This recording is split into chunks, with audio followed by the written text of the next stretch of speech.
Hello and welcome back to Friday Reads, where we help you find your next read. I'm Jill. And I'm Julie, and we're hanging out in Memorial Park this morning. We've got lovely shrubs in the background in bloom, and we are hanging out with the birds because this week's books are all about birds and for all of you bird lovers. So Jill, what's your first pick? So my first pick is kind of a fun one. It's called The Comfort of Crows, a Backyard View by Margaret Runkel. From the beloved New York Times opinion writer and best-selling author of Late Migrations comes a howling love letter to the world. And from Ann Patchett, a luminous book that traces the passing of season, personal and natural. In The Comfort of Crows, Margaret Runkel presents a literary 52 chapters that follow the creatures and plants in her backyard over the course of a year. As we move through the seasons, from a crow spied on New Year's Day, its resourcefulness and sense of community setting a theme for the year, to the lingering bluebirds of December, visiting the nest box used in spring. What develops is a portrait of joy and joy in the ongoing pleasures of the natural world, in grief over winters that end too soon, and songbirds that grow fewer and fewer. Along the way, we also glimpse the changing rhythms to human life, growing children, unexpectedly home during the pandemic, prepare to depart once more. Birdsong and night-blooming flowers evoke generations past. The city and the country of Runkel raised her family transforms a little more with each passing day. And the natural world, now in visible flux, requires every ounce of hope and commitment from the author and from us. For as Runkel writes, the radiant things are bursting forth in the darkest places, in the smallest nooks and the deepest cracks of the hidden world. With 52 original color artworks by the author's brother, Billy Runkel, The Comfort of Crows is a lovely and deeply moving book from the observer of the natural world. So it's like looking at them in your own backyard, only reading about them. Very cool. That's kind of cool. My first pick comes from Sarah Addison Allen, and it is Other Birds. This is an enchanting tale filled with magical realism and moments of pure love that won't let you go. Right off the coast of South Carolina on Mallow Island, the Delawisp sits. It's a stunning old cobblestone building shaped like a horseshoe and named after the tiny turquoise birds, as you can see on the cover of the book, who, alongside its human tenants, inhabit an air of magical secrecy. When Zoe comes to claim her deceased mother's apartment at the Delawisp, she meets her quirky and secretive neighbors, including a young woman with a past, two estranged middle-aged sisters, a lonely chef, and 3 ghosts. The sudden death of one of Zoe's new neighbors sets off a search that leads to the island's famous author and to a long-estranged relative of the sisters. Each of them has a story, and each story has an ending which hasn't yet been written. So, check out Other Birds by Sarah Addison Allen, and it's turquoise birds. Turquoise birds. I always like the cover of that one. I know. So this one's an old one. This was published in 1962. It's nonfiction. It's by Rachel Carson, called Silent Spring. You've probably heard of this. This is an environmental science book. It documents the adverse environmental effects caused by indiscriminate use of pesticides. Carson accused the chemical industry of spreading disinformation and public officials of accepting the industry's marketing claims unquestioningly. This book appeared in September 1962, and the outcry that followed its publication forced the banning of DDT and spurred revolutionary changes in the laws affecting our air, land, and water. So Carson's book was instrumental in launching an environmental movement, and I wanted to include it because it's for the birds. There you go. My next book is about the migration of birds, and it's a nonfiction pick, and it is A World on the Wing, The Global Odyssey of Migratory Birds by Scott Weidensaul, and this was published back in 2021. Bird migration entails almost unfathomable endurance, like a sparrow-sized sandpiper that will fly non-stop from Canada to Venezuela, the equivalent of running 126 consecutive marathons without food, water, or rest. Avoiding dehydration by drinking moisture from its own muscles and organs while orienting itself against the Earth's magnetic field through a form of quantum entanglement that made Einstein queasy. This is quite a migration. Oh, wow. Crossing the Pacific Ocean in 9 days of nonstop flight, as some birds do, leaves little time for sleep, but migrants can put half their brains to sleep for a few seconds at a time, alternating sides, and their reaction time actually improves. I learned all sorts of things researching this book. These and other revelations convey both the wonder of bird migration and its global sweep From the mudflats of the Yellow Sea in China to the remote mountains of northeastern India to the dusty hills of southern Cyprus, this breathtaking work of nature writing from Pulitzer Prize finalist author also introduces readers to those scientists, researchers, and other bird lovers trying to preserve global migratory patterns in the face of climate change and other environmental challenges. So if you want a nonfiction pick, A World on the Wing, learn about the migration of birds. I bet sleeping had half your brain. It's like, I wish I could do that. My next one is fiction, and it's from the YA collection.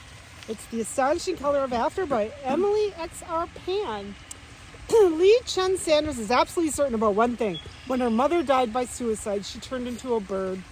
Lee, who is half Asian and half white, travels to Taiwan to meet her maternal grandparents for the first time. There she's determined to find her mother, the bird. In her search, she winds up chasing after ghosts, uncovering family secrets, and forging a new relationship with her grandparents.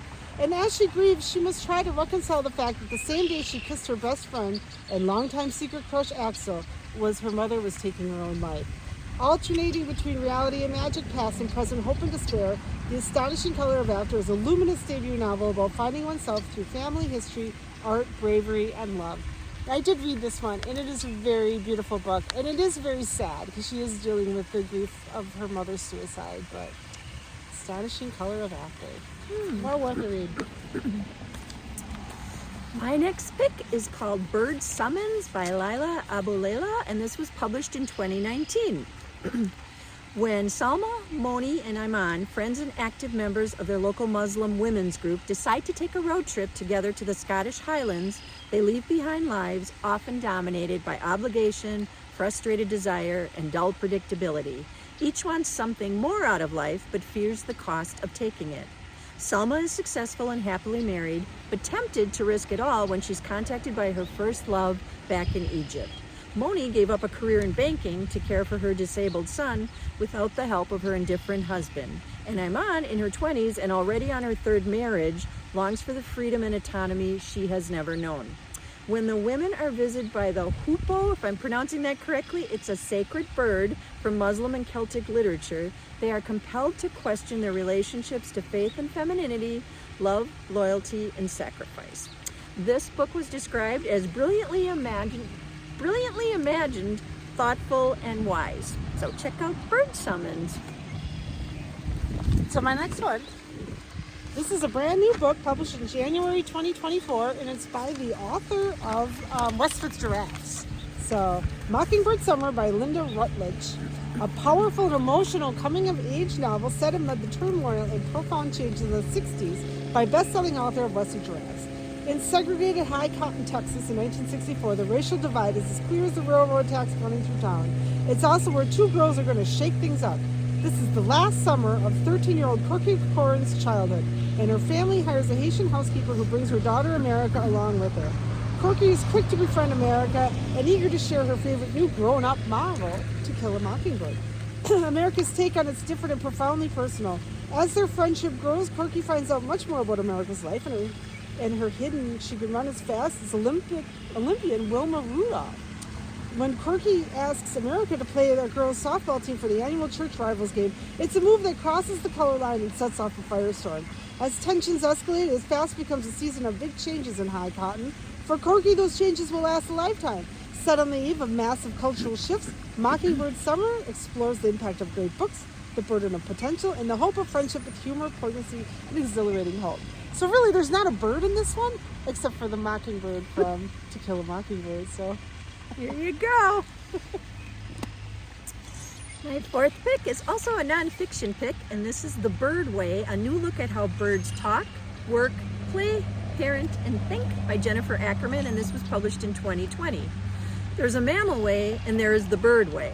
This is one scientist's distinction between mammal brains and bird brains, two ways to make a highly intelligent mind. But lately, scientists have taken a new look at bird behaviors they've previously dismissed as anomalies. What they're finding is upending the traditional view of how birds live, how they communicate, court, and survive. They're also revealing the remarkable intelligence underlying these activities, abilities we once considered uniquely our own: deception, manipulation, kidnapping, infanticide, but also ingenious communication between species, collaboration, altruism, and play. So who knew the birds were capable of all of this? Goodness. Drawing on personal observations, the latest science, and her bird-related travel around the world, the author shows there's clearly no single bird way of being. In every respect, in plumage, form, song, flight, niche, and behavior, birds do vary, and it's what we love about them. So check out The Bird Way if you're interested in more nonfiction.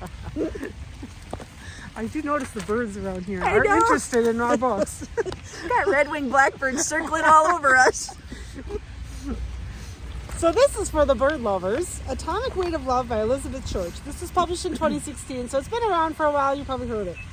In the spirit of The Aviator's Wife and Loving Frank, this resonant debut spans the years of World War II through Vietnam War to tell the story of a woman whose scientific ambition is caught up in her relationships with two very different men. For Meridian Wallace and many other smart, driven women in the 40s, being ambitious meant being an outlier. Ever since she was a young girl, Meridian had been obsessed with birds, and she was determined to get her PhD, become an ornithologist, and make her mother's sacrifices send her to college pay off. But she didn't expect to fall in love with her brilliant physics professor, Eldon Whetstone. And when he's recruited to Los Alamos, New Mexico to take part of a mysterious wartime project, she reluctantly defers her own plans and joins him. What begins as an exciting intellectual partnership devolves into a traditional marriage. And while the life of a housewife quickly proves stifling, it's not until years later when Meridian meets Vietnam veteran who opens her eyes to how the world is changing, and she realizes just how much she has given up. The repercussions of choosing a different path, though, may be too heavy to bear. Elizabeth Church's stirring debut novel about ambition, identity, and sacrifice will ring true for every woman who has to make the impossible choice between who she is and whose circumstances demand her to be. So, Atomic Weight of Love. My last pick is Song of a Captive Bird by Jasmine Darznik, and this was published in 2019. All through her childhood in Tehran, Faru is told that Iranian daughters should be quiet and modest. She is taught only to obey, but always finds ways to rebel, gossiping with her sister among the fragrant roses of her mother's walled garden, venturing to the forbidden rooftop, to roughhouse with her three brothers, writing poems to impress her strict, disapproving father, and sneaking out to flirt with her teenage paramour at a cafe. It's during the summer of 1950 that her passion for poetry really takes flight, and that tradition seeks to clip her wings. Lots of bird analogies in this one. That's a good one. Forced into a suffocating marriage, she runs away and falls into an affair that fuels her desire to write and achieve freedom and independence. Faru's poems are considered both scandalous and brilliant.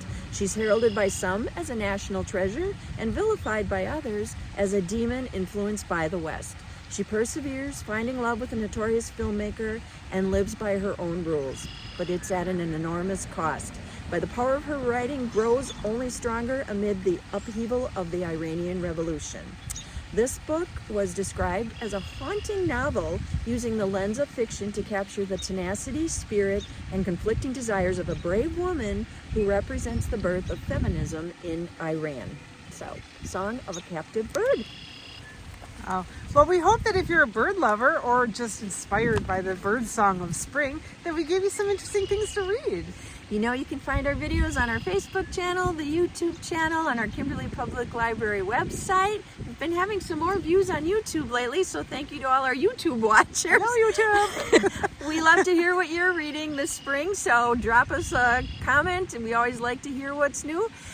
Otherwise, thank you for watching, and we'll see you next time.